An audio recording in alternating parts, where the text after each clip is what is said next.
Welcome back to middle education. लीजिए अब आपके सामने क्लास 9th हिंदी सब्जेक्ट का एक ऐसा अभ्यास प्रश्न लेकर के आ चुका हूँ जो कि अर्धवार्षिक परीक्षा वर्ष 2024-25 के लिए बहुत ही ज़्यादा इम्पोर्टेंट होगा।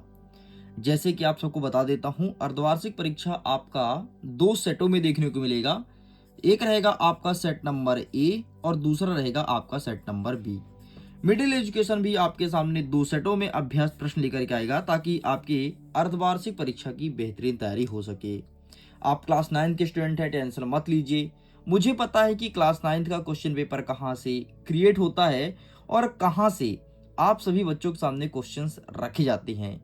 बस आपको करना क्या है, अभ्यास प्रश्न पत्र में जितने भी क्वेश्चंस मैं दिखाऊंगा सारे क्वेश्चन को अच्छे से प्रिपेयर कर लेना। मैं तुम्हारे बहुत सारे क्वेश्चंस अच्छे से प्रिपेयर करवा दूंगा ताकि तुम अपने एग्जाम में अच्छा स्कोर गेन कर सको। जैसे कि तुमको पता है ना, तुम्हारा त्रैमासिक अर्धवार्षिक दोनों का नंबर जोड़ा जाएगा और वार्षिक परीक्षा का रिजल्ट बना जाएगा, इसलिए अर्धवार्षिक परीक्षा को हल्के में या मजाक में नहीं लेना है। इसके अलावा आपको मन लगा करके एक एक चीज को बहुत अच्छे से पढ़ना है। देखो यहाँ पर पूर्णांक लिखा है कि 75 नंबर का आप सबका पेपर रहेगा और समय आपको मिलेगा 3 घंटे। आगे निर्देश में पहला नंबर कह रहा है कि सभी प्रश्न को हल करना अनिवार्य है। दूसरा नंबर आपका क्या लिखा है कि 1 से 5 तक आपको वस्तुनिष्ठ प्रश्न और आगे वेरियस प्रकार के इंस्ट्रक्शन मौजूद हैं। मैं आपसे यही कहूंगा कि इंस्ट्रक्शन को ध्यान से पढ़िए और ध्यान से पढ़ने के बाद ही आप क्वेश्चन पेपर को सॉल्व कीजिएगा। जब कोई बच्चा इंस्ट्रक्शन पढ़ लेता है तो उसे पता चल जाता है कि इसकी शब्द सीमा क्या कहती है। जैसे 2 नंबर का प्रश्न आपको मात्र 30 शब्दों में लिखना है, मतलब 3 लाइन में। 3 नंबर का प्रश्न आपको 75 शब्दों में, मतलब 7 लाइन में लिखना है। और 4 नंबर का प्रश्न आपको 1.5 शब्दों में, मतलब आपको 1.5 पेज में लिखना है। और इसी के अकॉर्डिंग हम आंसर दिखाएंगे। तो चलें फटाफट आगे बढ़ते हैं और एक एक क्वेश्चंस को अटेंड करते हैं। हमारा पहला प्रश्न कह रहा है कि सही विकल्प को चुनकर के लिखो। इसमें पहला नंबर कहता है कि कोयल अपने चमकीले गीत क्यों तैरा रही है। तो यहाँ पर कई सारे ऑप्शन है, जैसे चिढ़ाने को, इस काले संकट सागर पर मरने हेतु, प्रसन्न करने का, या फिर कायरता दिखाने का। तो इसका सही आंसर आपको लगाना है सिंपल सा ऑप्शन नंबर बा, मतलब इस काले संकट सागर पर मरने हेतु। हमारा दूसरा प्रश्न कह रहा है कि कबीर के अनुसार या फिर कबीर के काव्य का मूल स्वर है। कबीर का जो काव्य है उसका मूल स्वर क्या है, समाज सुधारक है या फिर राजनीतिक चिंतक या फिर कृषि व्यवस्था या फिर देश प्रेम। तो कबीर दास जी ज्यादातर अपनी काव्य जो लिखते थे तो वो समाज के ऊपर लिखते थे और समाज सुधारने की बात करते, तो यही उनका मूल स्वर है। नेक्स्ट तीसरा नंबर कह रहा है रसखान जन्म लेना चाहते हैं कहाँ, कश्मीर में, राजस्थान में, ब्रिज भाषा में या महाराष्ट्र में। तो रसखान जन्म लेना चाहते हैं ब्रिज भाषा में, सॉरी ब्रिज में। तो आपका यही सही उत्तर हो जाएगा। ठीक है, भाषा नहीं ब्रिज है। ब्रिज एक स्थान का नाम है और वहां पर जो भाषा बोली जाती है उसे कहते हैं ब्रिज भाषा, इसलिए मेरे मुंह से ब्रिज भाषा शब्द निकल रहा था। अच्छा सुनो, अगर इन सब के पीडीएफ को डाउनलोड करना है तो लिंक डिस्क्रिप्शन बॉक्स में दिया गया है, जाइए जा करके अपने पीडीएफ को डाउनलोड कर लीजिए। इसके अलावा टेलीग्राम पर जरूर जुड़ना। टेलीग्राम पर बहुत से बच्चे जुड़ते हैं, उनको सीधे तौर पर मेरे से बातचीत होती है और उनके मन में अगर कोई डाउट रहता है तो वो सब मैं आउट कर देता हूं, इसलिए प्लीज टेलीग्राम पर जरूर जुड़िएगा। आगे देखते हैं, चौथा नंबर कहता है कि गंगा की रेती किससे अंकित है, चांदनी से, रंगों से, बालू के सांपों से या फिर हरियाली से। तो इसका सही आंसर आपको लगाना है ऑप्शन नंबर सा, बालू के सांपों से आपका सही उत्तर हो जाएगा। पांचवा नंबर कहता है कि मेघ कैसे आए हैं, बंठन के आए हैं या गर्जना करते हुए आए हैं या चुपचाप आए हैं, फिर छिप छिप के आए हैं। तो मेघ जब भी आते हैं तो बंठन के आते हैं और अच्छा खासा बारिश करके जाते हैं, तो इसका सही आंसर आपको बंठन लिखना है। आगे बढ़ते हैं, हमारा छठवां नंबर कह रहा है खेतों में दूर दूर तक क्या फैली हुई है। तो खेतों में दूर दूर तक हरियाली फैली है, तो यहाँ पर आपको हरियाली अर्थात ऑप्शन नंबर आ पे टिक करना है। चलिए आगे बढ़ते हैं, प्रश्न क्रमांक 2 क्या कह रहा है, रिक्त स्थान की पूर्ति कीजिए। पहला नंबर कह रहा है ईश्वर तो सब सांसों की डैश डैश में मौजूद हैं। तो ईश्वर के सब सांसों की कणकण में मौजूद है, तो आपको यहाँ पे लिखना है कणकण। ठीक, कणकण लिख के कंप्लीट करना है। नेक्स्ट कह रहा है दूसरा नंबर, सोने का घड़ा शराब से भरा है तो डैश डैश निंदा ही करेंगे। अगर आपके सोने का घड़ा जो है वो अगर शराब से भरा है, दारू से भरा है, तो जितने साधु हैं वो सभी साधु निंदा करेंगे कि बाहर ही तू सोने का घड़ा लिया लेकिन क्या भरा है, शराब, मतलब ऐसी चीज भरा है जो कि बहुत ही खराब है, हानिकारक है स्वास्थ्य के लिए। तीसरा नंबर कह रहा है कि पक्ष विपक्ष के कारण सारा संसार डैश डैश पड़ा है। तो वैसे तो इसको सबका आंसर पता होगा कि पक्ष विपक्ष के कारण सारा संसार किससे पड़ा है, लेकिन मैं चाहता हूं इसका आंसर आप सब कमेंट सेक्शन में दीजिए, तो प्लीज अटेंड जरूर करना। आगे कहता है चौथा नंबर, मैंने माँ से यमराज के घर का डैश डैश पूछा था, तो मैंने माँ से यमराज के घर का पता पूछा था, तो यहाँ पर आपको पता लिखना है। नेक्स्ट कह रहा है 5वां नंबर, सच्चे प्रेमी को जब प्रेमी मिल जाता है तो सब विष क्या हो जाता है, तो सब विष अमृत हो जाता है। तो अमृत मतलब जो दो व्यक्ति मिल जाएं जो एक दूसरे से बहुत प्रेम करते हैं, तो जितना भी मन के अंदर कड़वाहट रहती है वो सब अमृत बन जाता है, मतलब एक स्वाद की तरह बन जाता है। चलिए आगे बढ़ते हैं। हमारा 6वां नंबर कह रहा है, क्या सारे खिलौने काले पहाड़ के डैश डैश दब गए, तो क्या सारे खिलौने काले पहाड़ के नीचे दब गए, तो यहाँ पर आपको नीचे लिखना है। इस प्रकार से होता है कंप्लीट। आगे बढ़ते हैं, सही जोड़ी को मिलाते हैं। पूरे सही जोड़ी को देख लो।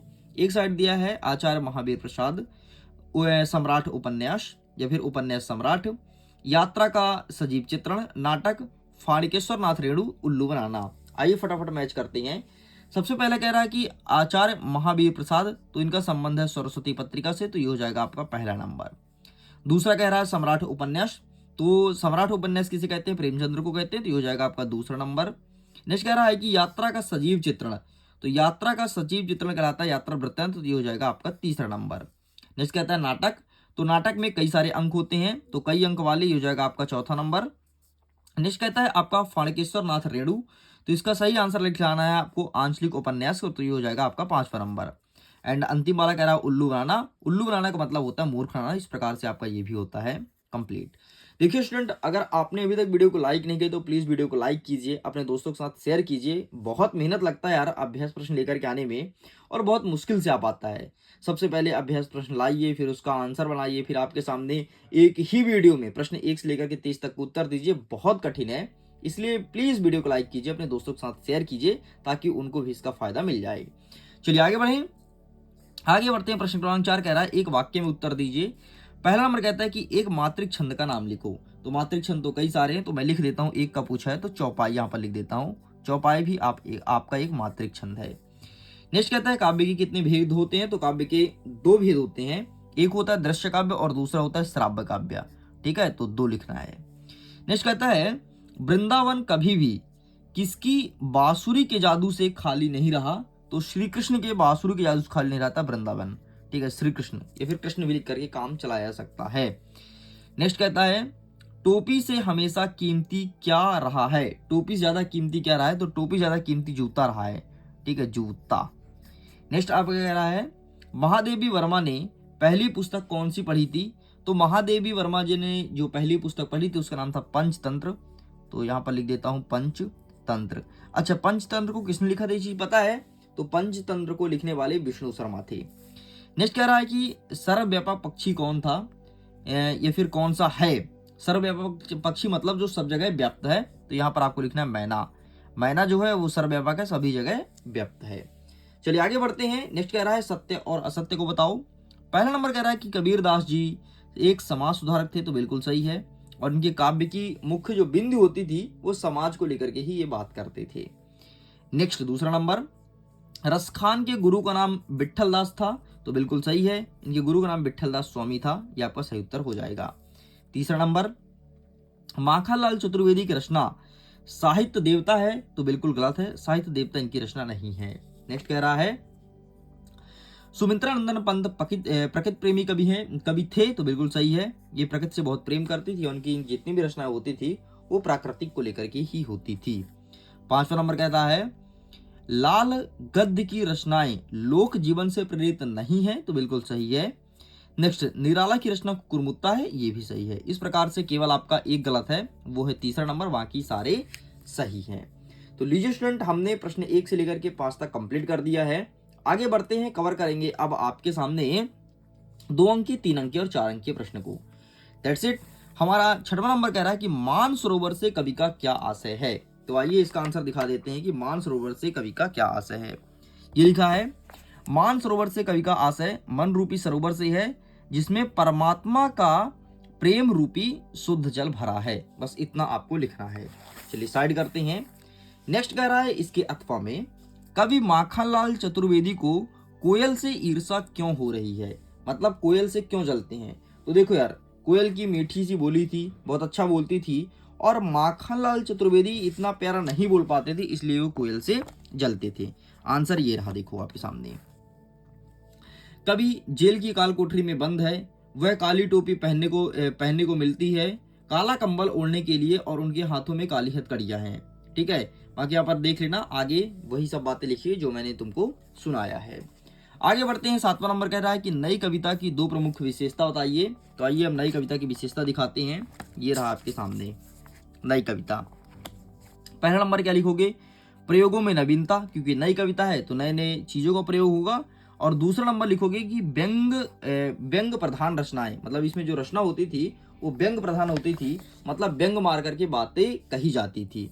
जैसे एग्जाम्पल देता हूँ, जैसे किसी के ऊपर लिखना है कि यार ये तो बहुत अच्छा व्यक्ति है, मैं बोलूंगा अरे बाप रे ये तो इतना अच्छा है क्या ही बताएं, मतलब बहुत ज्यादा व्यंग करना, बढ़ा चढ़ा करके बोलना। ठीक है, अथवा क्या कहता है कि भक्ति काल को स्वर्ण युग क्यों कहा जाता है, और एक कक्षा 10वीं में प्रश्न पूछा है। ठीक है, उनके बोर्ड एग्जाम में पूछा जा चुका है, एंड देखो फाइनली आपके में भी है, तो अच्छे से प्रिपेयर कर लो।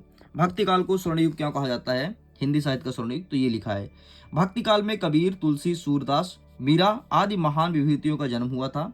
ठीक है, और इनकी अमृतवाणी ने जन सामान्य को अभूतपूर्व शांति तथा सुख का अनुभव हुआ है।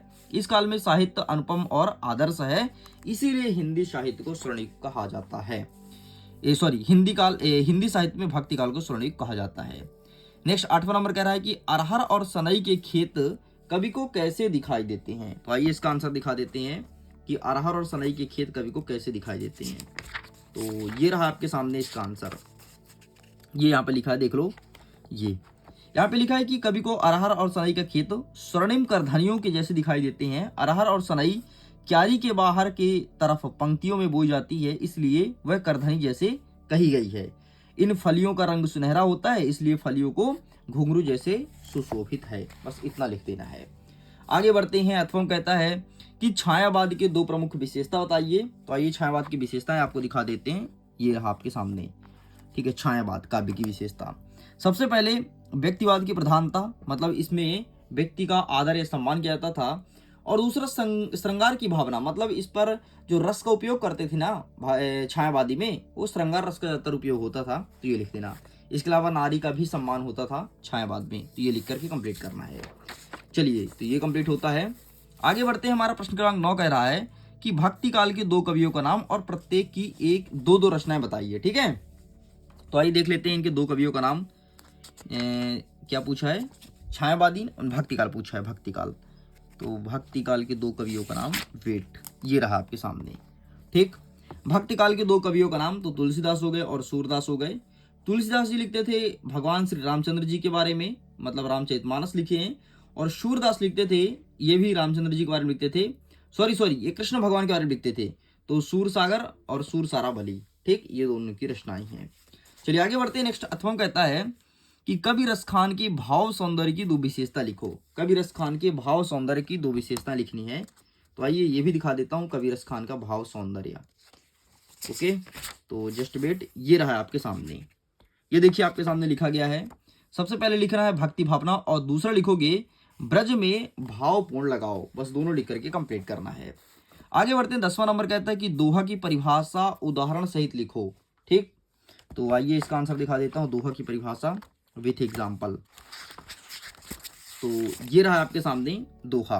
ठीक है, ये दोहा में 4 चरण होते हैं। पहले और तीसरे में 13-13 मात्राएं होती हैं, और दूसरे और चौथे में 11-11 मात्राएं होती हैं। कुल 24 मात्राएं होती हैं।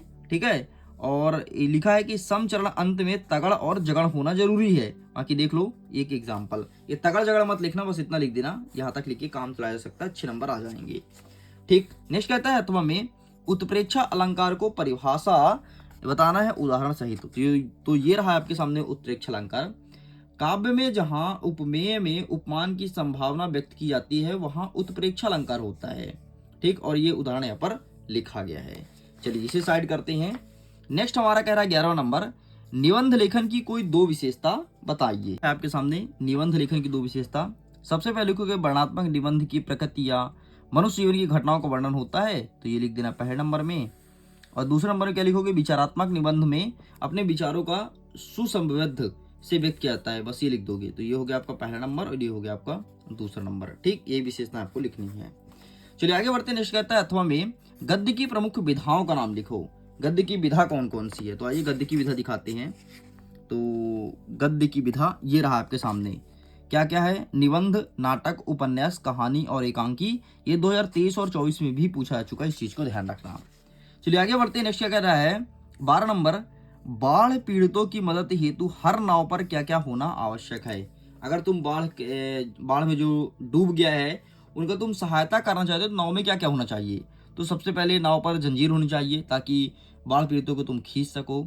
इसके बाद उनके लिए कपड़े होना चाहिए, उनके लिए खाना होना चाहिए और कंबल की व्यवस्था होनी चाहिए। बस इतनी चीज होनी चाहिए तो बाढ़ पीड़ितों को तुम आसानी से बचा सकते हो। अथवम कहता है कि हथकड़ियों को गहना क्यों कहा गया है।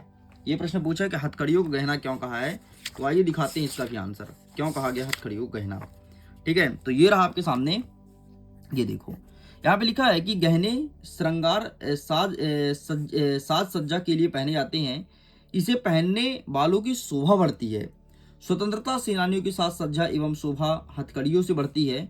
देश की आज़ादी के लिए हथकड़ियों पहनना गौरव की बात होती है, इसलिए हथकड़ियों को गहना कहा गया है। ठीक है, इस प्रकार से ये भी कंप्लीट होता है। हमारा 13 नंबर कह रहा है कि लता ने बादल रूपी मेहमानों को किस तरह देखा और क्यों।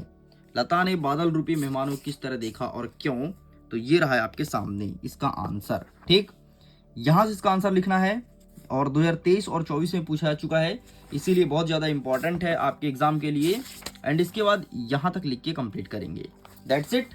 चलिए आगे बढ़ते। नेक्स्ट कहता है कि महाकाव्य और खंड काव्य में 2 अंतर लिखिए, क्योंकि प्रश्न कितने नंबर का, 2 नंबर का है। अगर यहाँ पर 2 नहीं भी लिखा होता ना, तो सबसे पहले हम देखते कि महाकाव्य और खंड काव्य में अंतर लिखिए। इस प्रश्न को पढ़ने के बाद हमें देखते कितने नंबर का है। अगर ये 3 नंबर का होता तो 3 अंतर लिखते, 4 नंबर का होता तो 4 अंतर लिखते, 5 नंबर का होता तो 5 अंतर लिखते। ठीक है, तो नंबर के ऊपर डिपेंड करता है। तो यहाँ पर 2 अंतर पूछा है, तो आइए हम 2 अंतर फटाक से देख लेते हैं महाकाव्य और खंड काव्य में। तो ये यहाँ पर लिखा गया अंतर, प्लीज आप इसका फोटो खींच लो। यहाँ पर 4 अंतर है, आपको कोई 2 लिख करके आना है। चलिए साइड करते हैं। नेक्स्ट कहता है 14 नंबर, अनुप्रास अलंकार की परिभाषा एग्जाम्पल सहित देना है कि क्या होता है अनुप्रास अलंकार। तो ये रहा आपके सामने अनुप्रास अलंकार, एक से करना, ये रहा देखो। जिस काव्य रचना में व्यंजन वर्ण की 2 या 2 से अधिक बार आवृत्ति होती है वह अनुप्रास अलंकार कहलाता है। जैसे क्या लिखा है, तरनी तनुजा तट तमल। ठीक है, देखो ता ता ता ता ता, तरुवर बहुछाए, तो ता वर्ण की आवृत्ति बार बार होती है, अर्थात यही अनुप्रास अलंकार है। चलो आगे बढ़ते हैं। रस किसे कहते हैं और रस के अंगों का नाम लिखो। तो सिंपल सा यार, जब किसी काव्य को पढ़ने, सुनने, देखने में जो हमें आनंद की अनुभूति प्राप्त होती है उसे रस कहते हैं। और रस के अंग 4 हैं, स्थायी भाव, विभाव, अनुभव और संचारी भाव। लेकिन मुझे पता है तुम ऐसे में मानोगे नहीं तुम बिना देखे, तो आइए मैं इसका आंसर दिखा देता हूँ। रस ये रहा आपके सामने, ठीक, स्क्रीनशॉट ले लो। और 4 इसके प्रकार होते हैं, 4 अंग पूछा है ना, अंग, ये रहा अंग, देखो स्थायी भाव, विभाव, अनुभव और संचारी भाव। दैट्स इट, ये भी कंप्लीट होता है। मैं तो फिर बोलूंगा पीडीएफ को डाउनलोड जरूर करना, लिंक डिस्क्रिप्शन बॉक्स में दिया गया है। इसके अलावा आप टेलीग्राम पर जुड़िए, इंस्टाग्राम पर जुड़िए, सब जगह एक अलग कंटेंट मिलता है, नेक्स्ट लेवल कंटेंट मिलता है, बहुत मजा आएगा, प्लीज चेकआउट जरूर कीजिएगा। हमारा 15 नंबर कहता है कि प्रेमचंद्र के साहित्य की 2 विशेषताएं बतानी है। तो आइए प्रेमचंद्र के साहित्य की 2 विशेषताएं आपको बता देते हैं। इनका साहित्य कैसा होता था, किसका, प्रेमचंद्र जी का। तो ये रहा इनके साहित्य की 2 विशेषताएं। सबसे पहले इनकी जो बोलचाल थी ना बेटा, वो बहुत सरल था। और दूसरा, इनकी जो शैली थी वो वर्णनात्मक शैली थी, मतलब काफी वर्णन करके लिखते थे। बस इतना तो आपको लिखना था। चलिए आगे बढ़ते। नेक्स्ट कहता है कि एकांकी की 2 विशेषता बताओ। सबसे पहले एकांकी में 1 अंक होता है, मतलब घटना पात्रों की संख्या कम होती है, ठीक है, इसलिए इसमें 1 अंक होता है। और एकांकी जो होता है बहुत लंबे समय के लिए नहीं होता, बहुत छोटा होता है, शॉर्ट में, ठीक है। बाकी हमसे पूछा तो हम लिखेंगे क्या क्या बोला प्रश्न में, एकांकी की 2 विशेषताएं ना। तो ये रहा भाई साहब आपके सामने एकांकी। और एकांकी में इधर का ये जो लिखा है ना पॉइंट, इसको तुम विशेषता में कंसिडर कर सकते हो, लिख लो, कोई दिक्कत नहीं, पूरा आपको नंबर दिया जाएगा, ठीक। बाकी यहाँ पर अलग से दिया नहीं है, तो आप यहाँ से काम चला सकते हो। बाकी बिल्कुल सही है, गलत नहीं है कुछ, ठीक है। नेक्स्ट कहता है कि छोटी बच्ची को बैल के प्रति प्रेम क्यों उमड़ा। तो देखो यार, छोटी बच्ची की मां मर चुकी थी, तो छोटी बच्ची रोती रहती दिन भर, उसकी सौतेली माँ आई थी, उसे खाने नहीं देती, रोती रहती थी। और उसे ऐसा लगता था कि यार हमारे बैल के भी तो कोई नहीं है ना, तो इसलिए वो जा करके बैल के साथ रोया करती थी, ठीक है। और बैल के साथ रोती थी और इसीलिए प्रेम उमड़ा है कि बैल की कोई नहीं है तो हमारे भी कोई नहीं है, ठीक। तो ये आंसर लिखा है, बाकी मैं समझा दिया हूँ, जो समझाया हूँ वही लिखना है। नेक्स्ट कहता है कि मुहावरे एवं लोकोक्तियों में अंतर लिखो, ठीक है, मुहावरे और लोकोक्तियों में अंतर। तो आइए हम दिखा देते हैं मुहावरे और लोकोक्तियों में अंतर। तो वेट करिएगा जरा। ये रहा आपके सामने मुहावरे लोकोक्तियों में अंतर। ठीक है, लोकोक्तियां स्वयं का एक वाक्य होता है, जबकि मुहावरा कुछ वाक्य का अंश होता है। लोकोक्तियां पूरा विचार प्रकट करती है, जबकि मुहावरा अर्थ वाक्य के रूप में प्रयोग में व्यक्त करती है। बस इतना लिखना है। 70 नंबर कह रहा है कि ब्रज भूमि के प्रति कवि का प्रेम किन किन रूपों में अभिव्यक्ति होता है। ब्रज भूमि के प्रति कवि का प्रेम किन किन रूपों में अभिव्यक्त होता है, ये चीज पूछा गया है। तो आइए दिखाते हैं फटाफट इसका आंसर। तो ये रहा आपके सामने, तो please take a screenshot, that's it. बाकी पीडीएफ को डाउनलोड कीजिए, लिंक डिस्क्रिप्शन बॉक्स में दिया गया है। अथवा कहता है कि मूक प्राणी मनुष्य से कम संवेदनशील नहीं होते हैं, पाठ के आधार पर अर्थ स्पष्ट कीजिए। मैं चाहता हूं इसका आंसर आप हमें बताइए कमेंट सेक्शन में। अगर कोई स्टूडेंट सही आंसर देता है मैं उसको हार्ट दूंगा, ताकि सारे बच्चों को पता लग सके कि हाँ इन्होंने जो आंसर किया वो सही है। एक गोल्डन अपॉर्चुनिटी है, अटेंड जरूर कीजिएगा। नेक्स्ट कहता है 18 नंबर, अपठित गद्यांश को पढ़ करके नीचे प्रश्न का उत्तर देना है। आओ भाई देखते हैं क्या प्रश्न कहता है कि भारत में ध्वनि प्रदूषण को दैनिक जीवन का एक हिस्सा माना जाता है और एक बड़ी सीमा तक हमने इसके साथ कहने के अभ्यस्त हो चुके हैं। इसलिए भारत में ध्वनि प्रदूषण के विरुद्ध सामाजिक चेतना का अभाव 40 डेसिमल से अधिक की ध्वनि शोर मानी जाती है, जबकि दिल्ली, कोलकाता, मुंबई जैसे महानगर में ध्वनि का स्टार 90 डेसिबल से अधिक उल्लेखनीय है। मतलब ये कह रहा है कि पहली बात तो ये ध्वनि प्रदूषण के ऊपर पूरा लिखा गया है, और इसमें लिखा है कि अगर 40 डेसिबल से अधिक का ध्वनि बजाते हैं तो उसे शोर कहते हैं, लेकिन दिल्ली, मुंबई और कलकत्ता जैसे महानगरों में 90 डेसिबल तक ध्वनि बजती है। आगे क्या लिखता है कि मुंबई विश्व का तीसरा अधिक शोर वाला शहर है। मुंबई जो है विश्व का सबसे अधिक शोर वाला शहर है, वो भी किस नंबर पे, तीसरे नंबर पर आता है। अतः भारत में, धन सब जगह लिखा है यार, जबकि ध्वनि होनी चाहिए। अतः भारत में ध्वनि प्रदूषण के विरुद्ध व्यापक तथा प्रभावी कानून की महती आवश्यकता है। मतलब भारत देश में कानून बनाना चाहिए। सबसे पहले देखो उपयुक्त गद्यांश का शीर्षक क्या है, तो सिंपल सा यहाँ पर लिखना है ध्वनि प्रदूषण, यही उसका शीर्षक हो जाएगा, ध्वनि प्रदूषण। ठीक, नेक्स्ट कहता है ध्वनि प्रदूषण क्या है, तो 40 डेसिबल से अधिक ध्वनि को ध्वनि प्रदूषण या शोर माना जाता है। तो ये हो जाएगा आपके दूसरे का उत्तर। नेक्स्ट कह रहा है उपयुक्त गद्यांश का सारांश क्या है, तो ये जो लिखा गया है इसका सारांश आपको अपने शब्दों में लिखना है। चलिए आगे बढ़ते हैं। अथवा क्या कहता है कि अपठित काव्यांश को पढ़ करके प्रश्न का उत्तर देना है। काव्यांश को पढ़ना है, फिर प्रश्न का उत्तर देना है। कल जो हमारी सभ्यता पर हंसे थे अज्ञान से, आज लज्जित हो रहे हैं अधिक अनुसंधान से। जो आज प्रेमी हैं हमारे भक्ति कल होंगे वही, जो आज व्यर्थ व्यक्त है अनुरूपत कल होंगे वही। तो हमारा प्रश्न कह रहा है कि हमारी सभ्यता पर लोग क्यों हंस रहे हैं, तो अज्ञानता पे हंस रहे हैं। ठीक, तो ये रहा पहले का उत्तर, अज्ञानता से। दूसरा नंबर, अनुरक्त का विलोम क्या होगा, तो अनुरक्त का हो जाएगा अवरक्त। ठीक है, नेक्स्ट कहता है आज कौन लज्जित हो रहे हैं, तो ये यहां पर लिखा है देखो अधिक अनुसंधान से। तो आज कौन लज्जित हो रहे हैं, तो आज जो व्यक्ति हैं वो लज्जित हो रहे हैं, किससे, अत्यधिक अनुसंधान से। इस प्रकार से आपका ये भी होता है कंप्लीट। आगे बढ़ते हैं। 19 नंबर कहता है निम्नलिखित काव्यांश को पढ़ना है और इसमें से आपको संदर्भ, प्रसंग और भावार्थ मतलब अर्थ बताना है। ठीक है भाई, चलो हम इसको किताब में दिखा देते हैं। इसका सही आंसर आपको क्या लिखना है, प्रश्न क्रमांक 19, दैट्स इट। एक सेकंड रुकिएगा, मैं जल्दी से ओपन कर लूं और आंसर तुम्हारे सामने रखता हूं, तुम्हारे कदमों पे। ठीक है, ये रहा भाई साहब प्रश्न। और संदर्भ, प्रसंग, अर्थ। संदर्भ में क्या लिखोगे, ये लिख दोगे कि प्रस्तुत साखी दोहा हमारे पाठ्य पुस्तक साखिया शीर्षक से अवतरित है, इसके कवि कबीरदास जी हैं, और पूरा लिख करके चले आना। ये भी कंप्लीट। आगे बढ़ते हैं। अथवा कहता है कि गद्यांश को पढ़ना है और इसका संदर्भ, प्रसंग और व्याख्या मतलब अर्थ बताना है। अब इस गद्यांश को देख लेते हैं, ये गद्यांश कहाँ पे मिलेगा। ठीक है, इस गद्यांश के लिए फटाफट ये रहा, यही पूछा है ना, ये रहा। संदर्भ में क्या लिखोगे, जो पूर्वर्थ है तो ये ऊपर लिखा है, संदर्भ आपको ये लिख देना, बाकी ये पूरा लिखा गया है। चलिए साइड करते हैं। नेक्स्ट कहता है कि महादेवी वर्मा की भाषा शैली बताना है। ठीक है, वही है जो लेखक के बारे में हमेशा पूछता है ना कि भाषा शैली बताओ या फिर साहित्य में स्थान बताओ, इसमें भाषा और शैली बस पूछा है। तो आइए फटाफट हम दिखा देते हैं महादेवी वर्मा कुपर, ये रहा।